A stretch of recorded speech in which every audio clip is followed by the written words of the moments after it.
Abra sua Bíblia comigo no livro de Juízes. Essa é uma mensagem que Deus me deu e eu preguei ela no culto dos jovens o ano passado.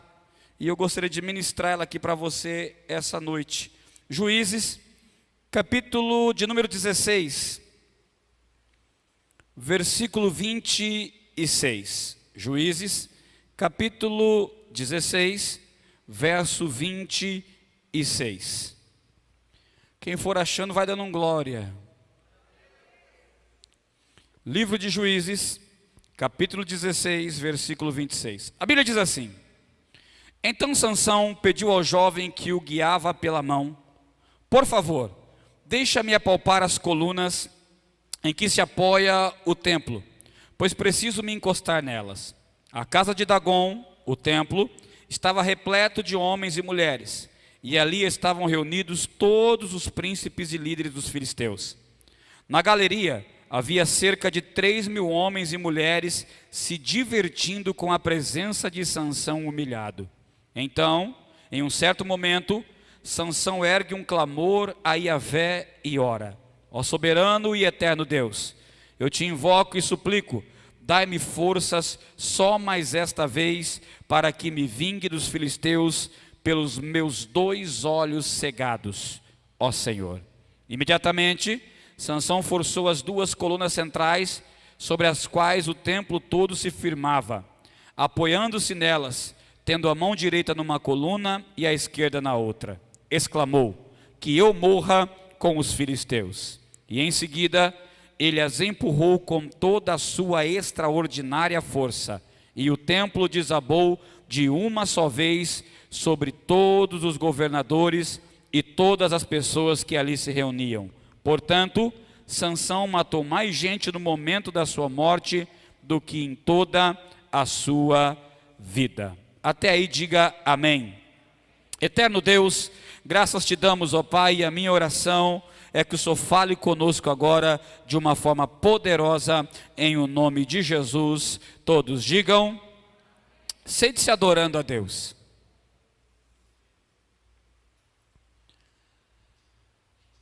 Se você está nos visitando, tem essa fichinha aqui, ó, tá? É só você levantar sua mão aí agora, e os irmãos entregarão essa ficha para você, você vai preenchê-la com os seus dados e vai devolver a ficha. Você pode, tem um marcador de Bíblia aqui, você pode destacar esse marcador e ficar para você. Devolva a ficha para um deles, que alguém aqui da igreja vai entrar em contato com você, vai agradecer você pela sua visita, vai mostrar para você o quão importante você é para nós, tá bom? Se tem alguém nos visitando pela primeira vez, tem alguém aí pela primeira vez? Olha lá, tem um senhor lá, primeira vez, tem mais alguém? Isso, corre aí. Enquanto isso eu vou pregando aqui. Vamos lá. Escute bem essa palavra aqui, ó. Essa história é sobre Sansão. Sansão é uma das histórias da Bíblia mais conhecidas, porque Sansão teve uma força extraordinária. A Bíblia diz que nunca houve homem mais forte do que Sansão. Força física, tá? Aqui não está falando de outra coisa, não, está falando de força física. Um cara era forte mesmo. O cara tinha uma força que era sobrenatural, tá? E ele está agora vivendo um período complicado da história dele. Por quê? Porque ele saiu fora do propósito que Deus havia estabelecido sobre ele. Porque Sansão nasce numa época, a época mais obscura de todo Israel. Guarde isso. Israel passou por muitos períodos ruins, mas o período dos Juízes, do livro dos Juízes, é o período mais obscuro da história de Israel. Por quê? Porque Israel se perde com muita facilidade. Ao mesmo tempo que adora a Deus, adorava o diabo. Historiadores dizem que de manhã eles iam para o lugar levar louvores e adoração a Deus, de noite levava sacrifício para o diabo. Pensa num povo que se contaminava facilmente. Pensa em gente que desviava-se da presença de Deus numa velocidade muito grande.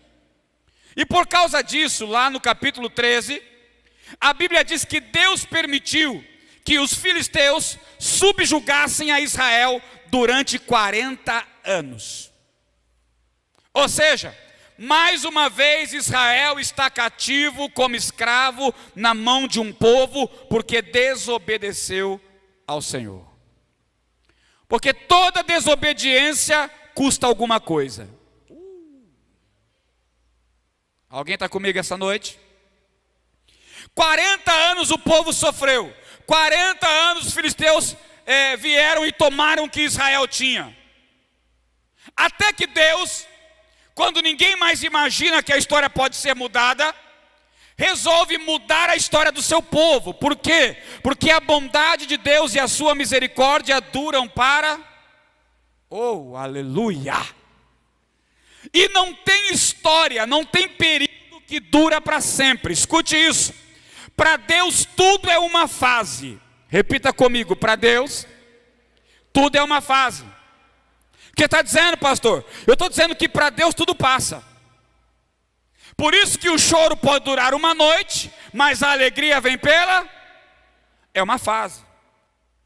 E agora Israel estava passando por esse momento conturbado, por essa fase difícil. Então Deus, olhe para mim, resolve visitar uma mulher, que a Bíblia não diz o nome dela, mas o marido dela chamava Manoá, da tribo de Dan. E a Bíblia diz que essa mulher era estéril. Essa mulher não podia ter filhos. E tudo nos leva a crer pela história que essa mulher tentou por muitos anos gerar uma criança, mas não podia. Até o dia que Deus a visitou. Aleluia. Deus visita essa mulher e diz para ela assim: vou te dar um filho. A mulher era estéril, era tudo que ela queria. E Deus disse para ela: só que esse filho que eu vou te dar será diferente dos outros. Por quê? Será um menino nazireu. Pastor, o que significa nazireu? Consagrado. Será um menino consagrado a mim. Então, para ele ser consagrado, existem algumas coisas que ele não pode fazer.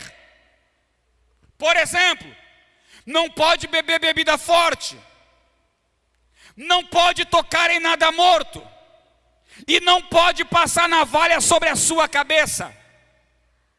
Enquanto isso for real na vida dele, a minha unção estará sobre ele, e o propósito pelo qual ele nasceu se cumprirá nele. Ei, escute isso. A unção que foi derramada sobre a vida do menino gerou nele uma força gigantesca.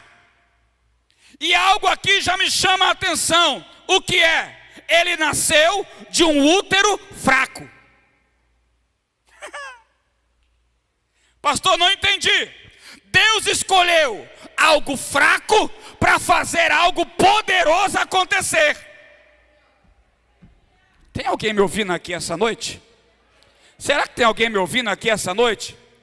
Deus não pegou outra mulher. Deus não pegou uma mulher que dava filhos facilmente, que engravidava facilmente. Não, Deus escolheu uma mulher que não podia gerar, que o útero dela era um útero fraco, era um útero praticamente morto. E desse útero gerou o homem mais forte de toda a terra. Pastor, você está dizendo o quê? Eu estou dizendo que do meio das tuas fraquezas, Deus vai gerar uma fortaleza. Dos pontos mais fracos da tua vida, Deus vai fazer brotar uma força gigantesca.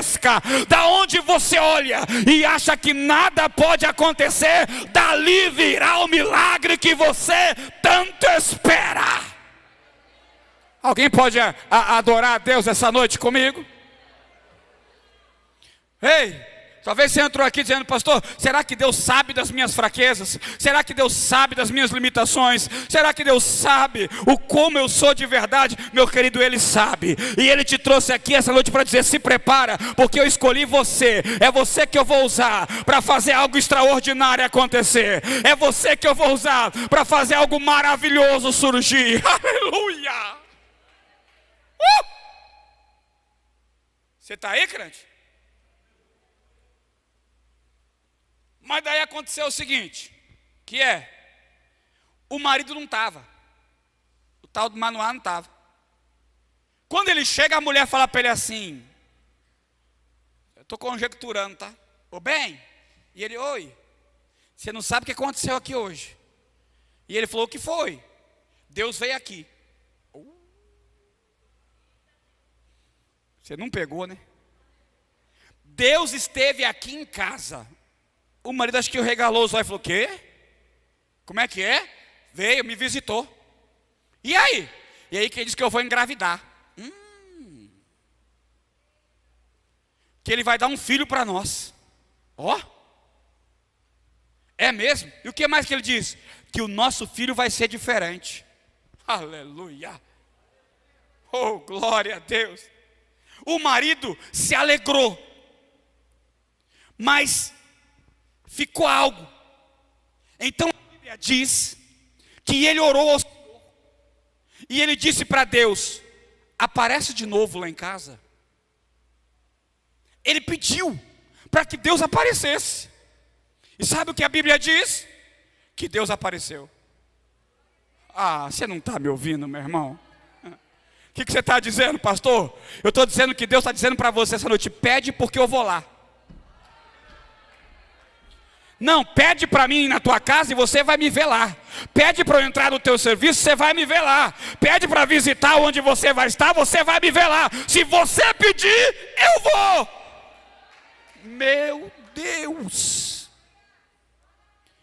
Deus apareceu de novo. Oh, meu Deus. Só que daí aconteceu o mesmo problema. Qual? O marido não estava outra vez, estava trabalhando de novo. Só que dessa vez a mulher foi esperta. Ela olhou para Deus e falou: Senhor, voltou? Eu disse: ué, seu marido não pediu? Meu Deus. Ela falou: Senhor, dá para esperar um pouquinho? Ó. Pediu para Deus esperar, já pensou? E Deus: ué, por quê? Porque eu tenho que ir lá chamar o marido. Deus olhou para ela e falou assim: pode ir. Vai lá e manda ele vir. O que você está dizendo, pastor? Estou dizendo que Deus fez questão de esperar. Assim como Deus tem esperado você vir à presença dele há muito tempo. Meu Deus. Deus é o ser mais paciente que existe em todo o mundo. Ele espera a gente entender que Ele tem algo para nós e que nós precisamos dele para ser usados para algo maior do que aquilo que a gente realmente tem feito.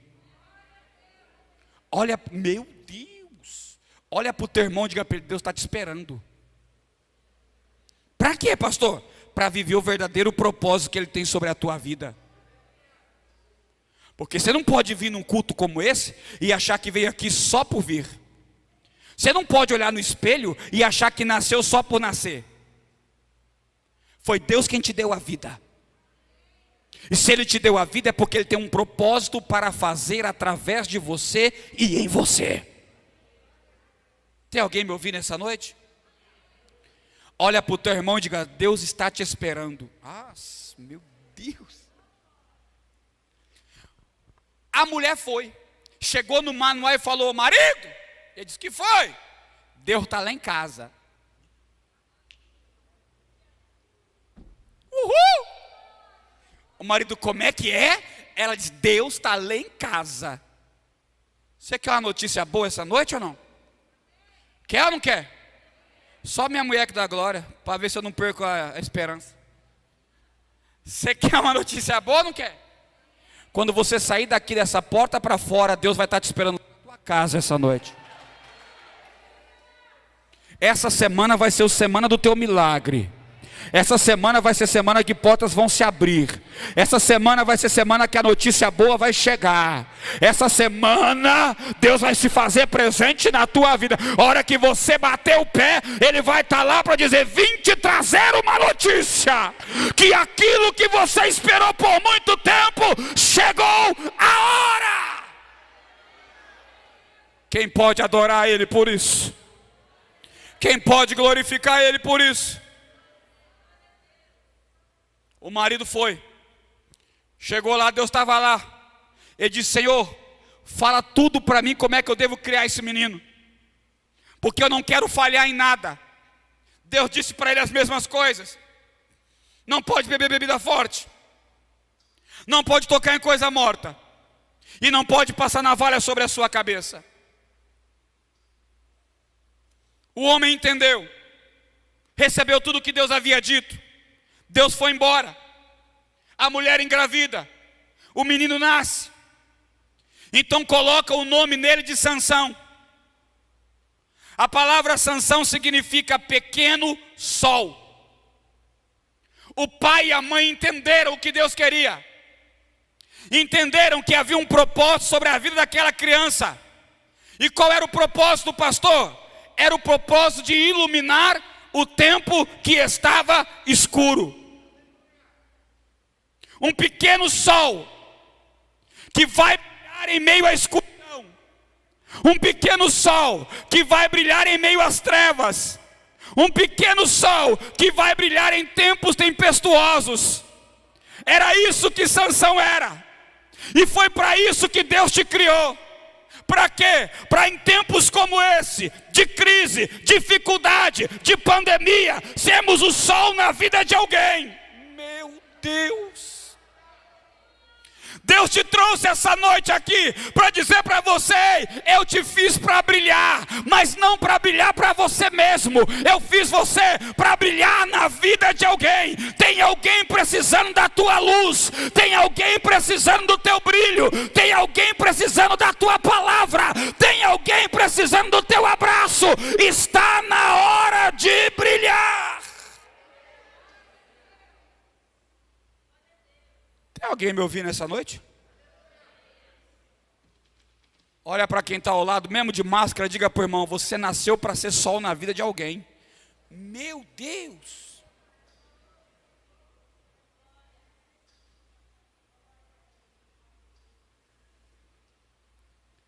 Só que eu preciso entender uma coisa. O que é, pastor? A gente fala de propósito. Abre o Instagram, é o que mais tem lá de frase evangélica sobre: cumpra o seu propósito, viva o seu propósito, direcione no seu propósito. Mas a gente esquece de falar que para viver propósito, tem que entender que existe compromisso. Ninguém pode viver o propósito se não aceitar o compromisso. Meu Deus! Pastor, qual é o compromisso? Não beber bebida forte. Aí tem alguém assim, fala assim: ixi, pastor, já era. Não tocar em nada morto. E não passar navalha sobre a cabeça. Está olhando para mim dizendo assim: pastor, não tem como, está doido. Eu corto cabelo todo mês. Tem uns que cortam toda semana. E aí o barbeiro vem passar navalha. Ei, não é disso que eu estou falando, não. O negócio é mais profundo que isso. E é sobre isso que eu quero falar com você aqui, se der tempo. Olha aqui para mim. Quando a Bíblia diz não bebe bebida forte, a Bíblia está falando sobre responsabilidade. Quer viver propósito? Tem que ter responsabilidade. Responsabilidade com o quê? Com as coisas de Deus. Por que eu não posso beber bebida forte? Porque todo homem ébrio é um homem irresponsável. Vou te dar um exemplo. O culto vai acabar daqui a pouco. Vamos dizer que você veio para a igreja de a pé. Quando você sai ali fora, passa um amigo teu. Para o carro e vê que você está de a pé. Olha para você e te oferece uma carona. Está indo embora? Tô. Mora na mesma rua que você. Rapaz, te levo. Você olha no carro e percebe que ele está embriagado. Você vai entrar no carro? Só 3 falou que não.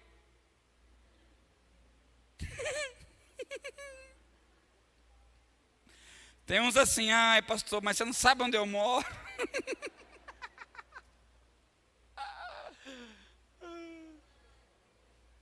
Você vai entrar no carro? Por que não? Porque quem está no volante está embriagado, e se ele está embriagado, ele é irresponsável.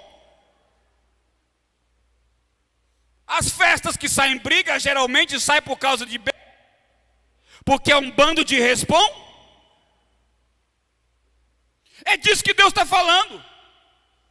Deus está dizendo para mim e para você essa noite: ei, quer viver o propósito, quer brilhar, quer ser sol, então seja responsável. Mas o problema é que a gente é responsável com tudo, menos com as coisas de Deus.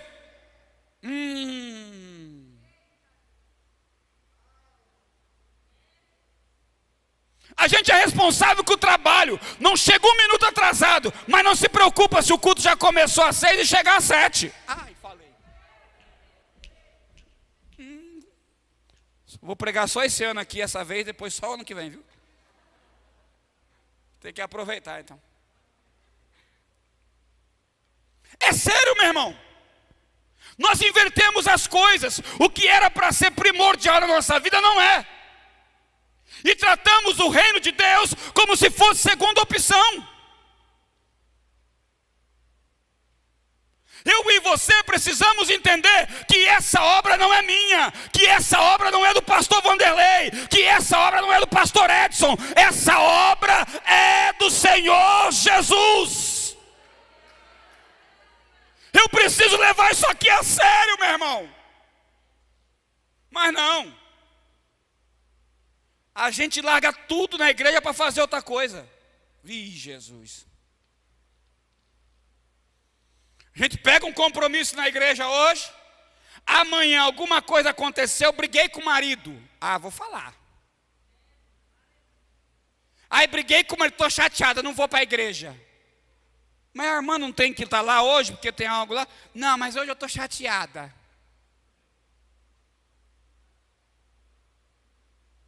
Ei, bicho, servir a Deus, fazer a obra de Deus, a gente faz rindo ou chorando. Se eu estou bem ou estou mal, ninguém tem nada a ver com isso, muito menos Deus. Se eu peguei um compromisso com Ele, eu preciso ser responsável. Meu Deus. Qualquer jantinha tira a gente do culto. Ai, meu Deus, Senhor, para. Qualquer prato de espaguete com queijo ralado em cima arranca nós da igreja. Não, é que eu vou jantar fora.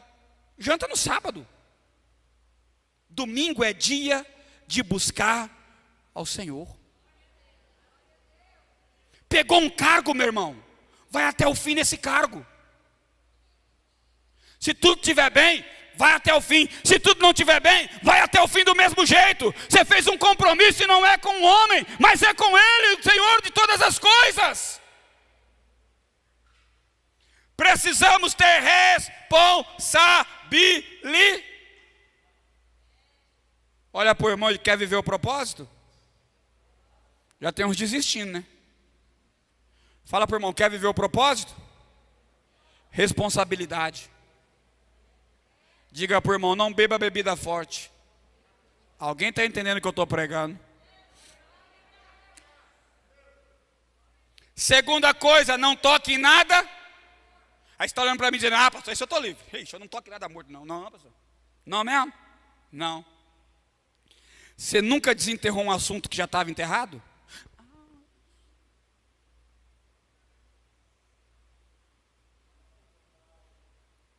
Ainda bem que aqui não, só lá em Sumaré onde eu moro. Tem umas pessoas assim que você... Pastor, não entendi. Teve um problema, houve a discussão, um magoou o outro, mas daí no outro dia perdoa. Aí se perdoa. Aí, tá tudo bem, tudo a mil maravilha. No outro dia acontece qualquer coisinha, a gente vai lá e lembra do que aconteceu antes. Mas você fez aquilo ontem. Desenterrou o morto. Você nunca desenterrou o morto no casamento?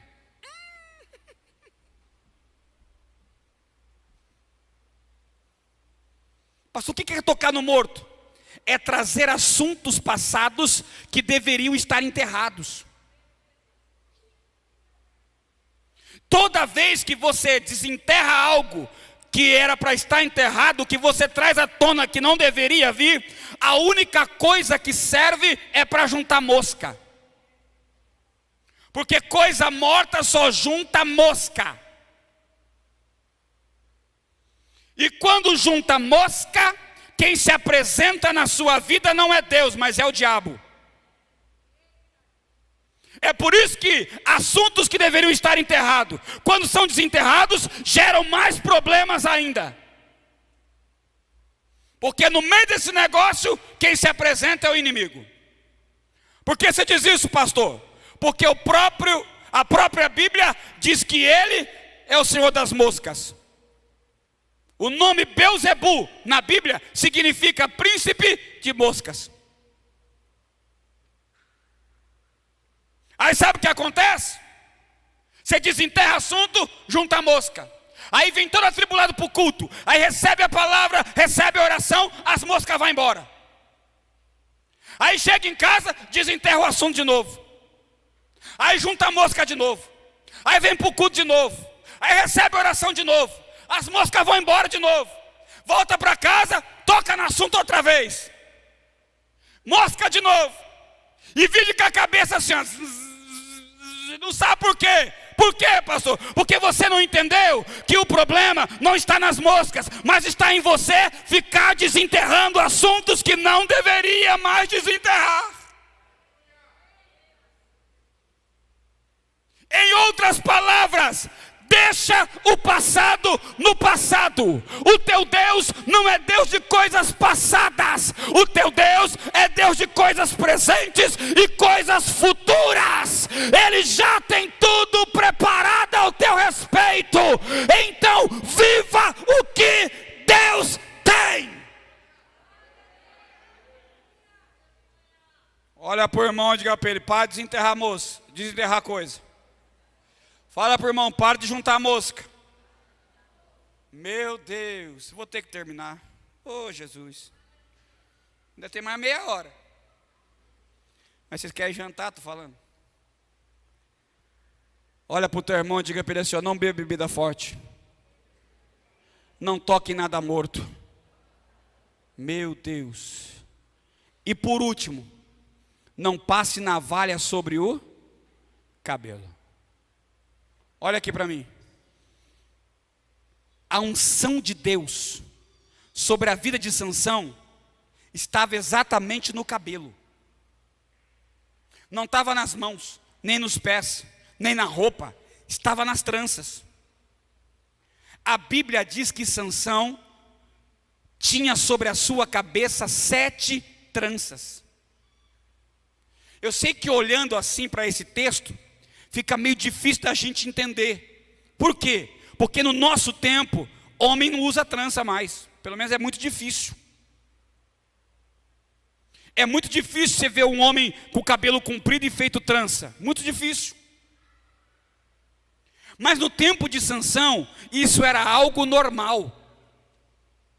A maioria dos homens tinham cabelos compridos e se fazia trança para não embaraçar todo o cabelo. O que você está dizendo, pastor? Eu estou dizendo que Deus derramou uma unção extraordinária em algo que era comum.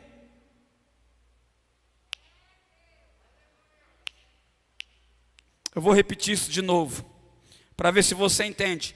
Deus vai derramar algo extraordinário em pessoas comuns que estão aqui essa noite. Por que você diz isso, pastor? Porque olha aqui para mim. Quando fala de Sansão, como é que você imagina que ele era, fisicamente? Alguém aí pode falar? Como é que você imagina Sansão?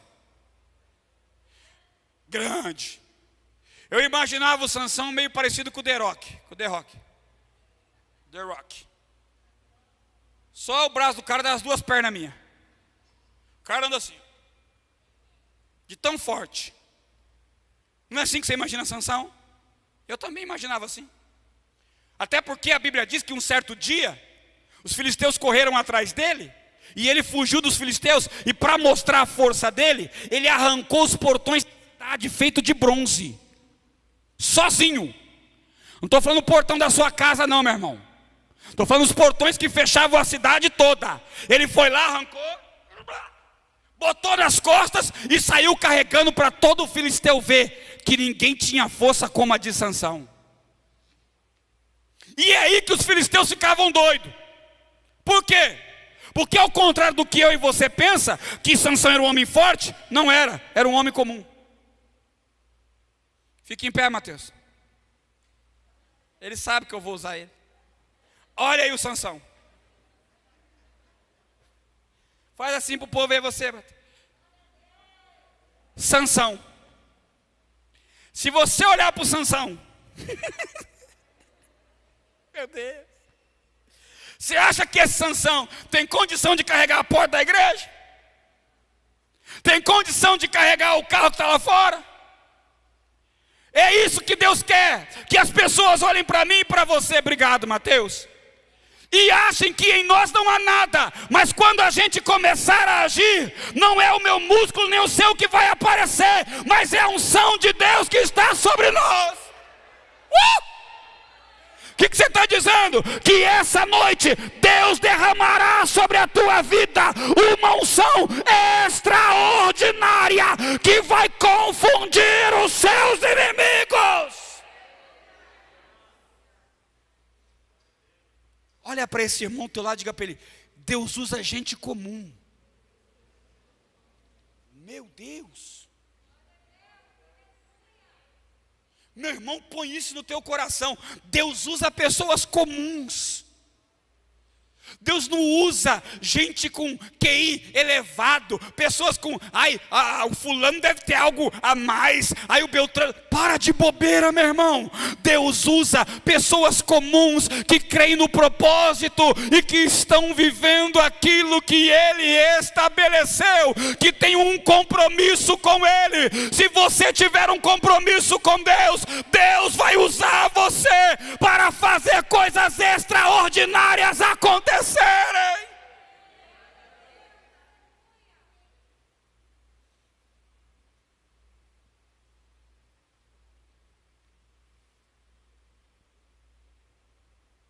Sansão saiu do propósito, bebeu bebida forte, tocou em coisa morta e contou o segredo. Porque eu não sei se você crê, mas Deus tem segredo para contar só para você. E tem coisas que Deus fala para você que ninguém mais pode saber. O problema é que a gente não sabe guardar segredo. Deus fala com a gente espalha para todo mundo. Aí a coisa não dá certo, fica perguntando por que não deu. Porque você contou um segredo que não era para contar. O dia que ele contou o segredo, mentiu uma, mentiu duas, mentiu três, mentiu 4 vezes. O dia que ele contou o segredo, que a Dalila passou a navalha no cabelo dele, nas tranças dele, toda a unção que ele tinha desapareceu.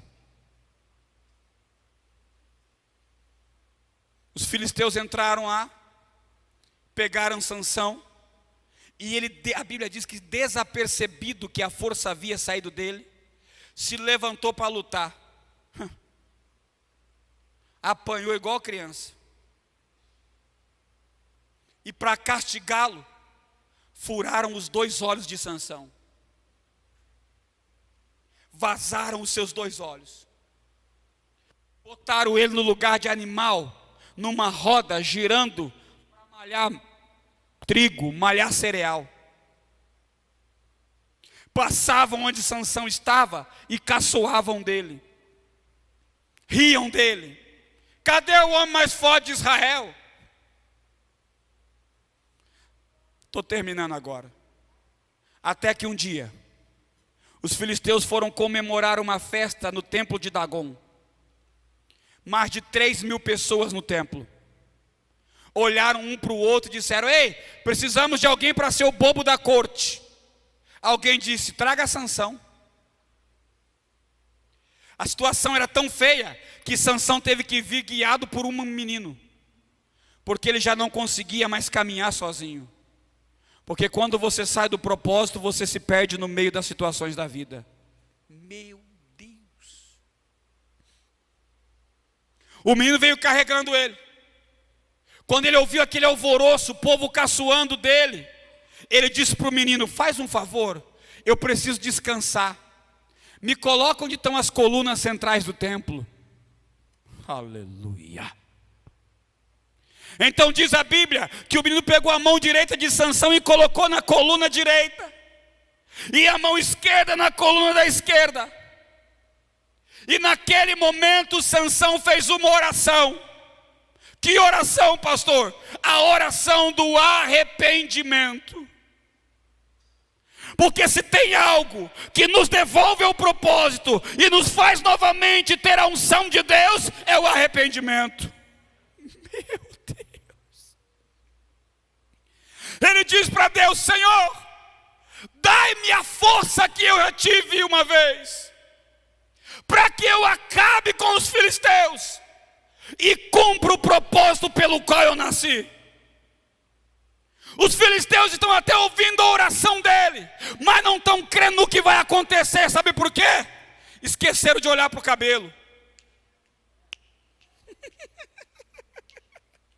Por quê? Cortaram o cabelo uma vez, mas esqueceram que o cabelo voltou a crescer. Meu Deus, pastor, o que você está dizendo? Eu estou dizendo que o inimigo pode ter podado a tua vida em alguma hora da tua história, em alguma parte da tua história, mas Deus te trouxe essa noite aqui para dizer: Ele não contava que o cabelo ia voltar a crescer, que o cabelo ia crescer novamente, e com ele a unção será derramada.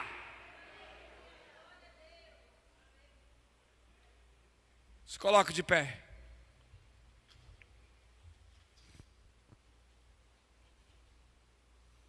Está com a tua Bíblia aí? Pega a tua Bíblia, rapidamente. Abre ela em Isaías capítulo 11.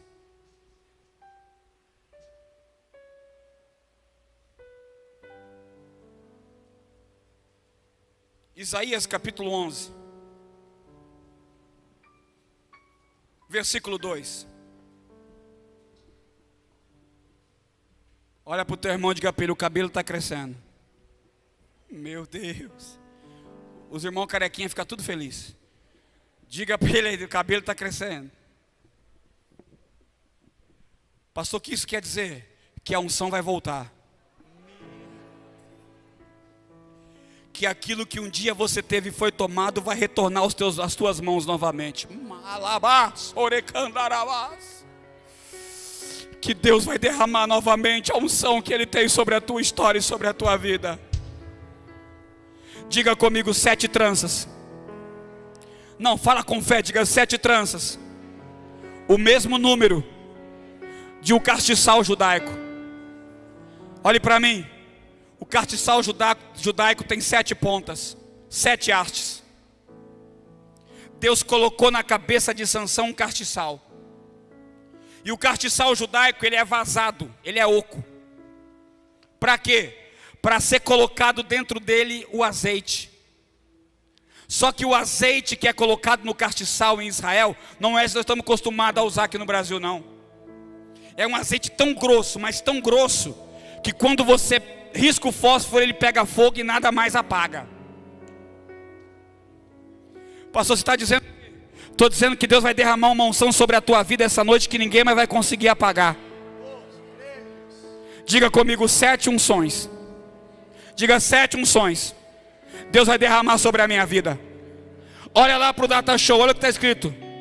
A primeira unção: e derrama e repousará sobre ele o Espírito. E repousará sobre ele o Espírito. Diga para o irmão que está ao teu lado: a primeira unção é o Espírito de Deus derramado sobre a tua vida. Meu Deus, Deus vai derramar do Espírito dele sobre você. A segunda unção: Deus vai derramar sabedoria sobre você. A terceira unção, Deus vai derramar entendimento ou inteligência sobre você. A quarta unção, Deus vai derramar o espírito de conselho sobre a tua vida. A quinta unção, Deus vai derramar o espírito de força ou de fortaleza sobre a tua vida. A sexta unção, Deus vai derramar o espírito de conhecimento sobre você. E a sétima unção, Deus irá derramar temor dentro da tua vida. Então 7 unções estão sendo derramadas essa noite. Primeira, o Espírito de Deus. Segunda, sabedoria. Terceiro, entendimento. Quarto, conselho. Quinto, força. Sexto, conhecimento. E sétimo, temor. Temor, temor, temor. Você vai sair daqui diferente de como